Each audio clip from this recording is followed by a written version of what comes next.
In this video, I will provide you with the top 5 stair building codes, in my opinion, that you will need to be aware of when building a set of stairs with a landing. And the first one on the list will be the minimum width of the stairway, and that will be 36 inches. Now that is 36 inches after everything is finished, after the drywall has been installed and after any of the wood trim has been installed. So if you have a stairway that is going to be in between two walls, then you might want to allow for anything you're going to be adding to the side of those walls, like drywall, wood trim, or skirt board. Next up on the list will be the minimum headroom height. And that line will be measured from this line here, or the front of each step, but it will not be measured from the top of the step on any other part of the step. Again, it's going to be measured from this line here. You're going to go straight up plumb or vertically level. And again, it can be measured from the front of each step or from this line here. Next up will be the individual vertical rise. That will be a maximum. It cannot be larger than 7 3/4 of an inch. And I would strongly suggest that you check with your local building authorities, building departments, because they might not be using the codes from the 2021 International Building Code book. Next up, the minimum tread depth will be 10 inches. However, when I first started working, it was 9 inches.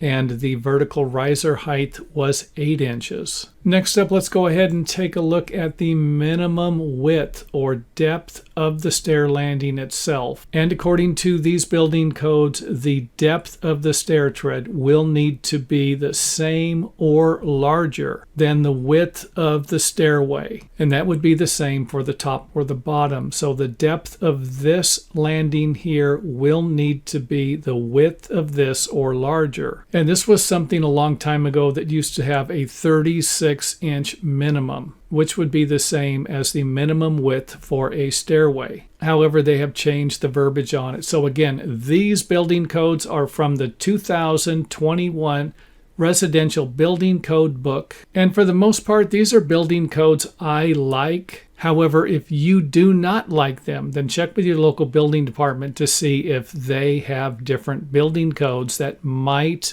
work better for your project or for you personally. And I hope that helped. Next up, let's take a look at another building code that might not make very much sense sometimes, and that's the clear width of the inside of the stairway. And when building our deck stairs, this is usually going to be represented by the area, the measurement in between the guardrails. And keep in mind that the guardrail is different from the handrail. This is a grippable handrail that you can hold on to while walking up a stairway. And the guardrail is often used to prevent you from falling off of the side of the stairway. So the clear width is going to be an unobstructed area in between the guardrails. However, the handrails will be allowed to encroach or come into this area. However, there will also be minimum measurements for that. Now, most building codes have a 36-inch, 3-foot width, minimum width required for clear space. So it can be larger, it just can't be smaller. And in our example here, the stairway is 1.5 inches larger than 3 feet, providing us with 3/4 of an inch additional space on each side of the stairway.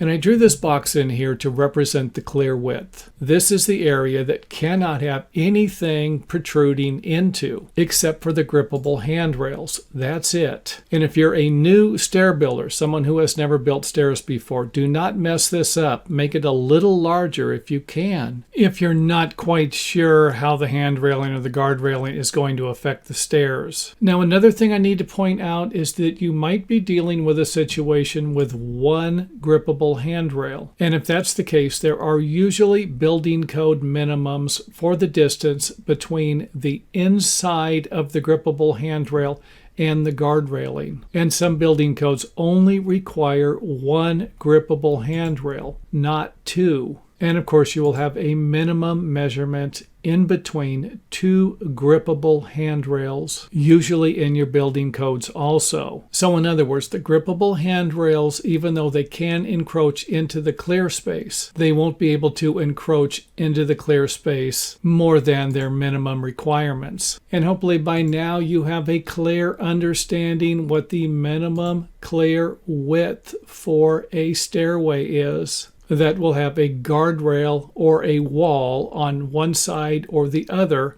of a set of deck stairs. And thanks for watching. If you enjoyed the video, let us know by hitting the thumbs up button or letting us know in the comment area.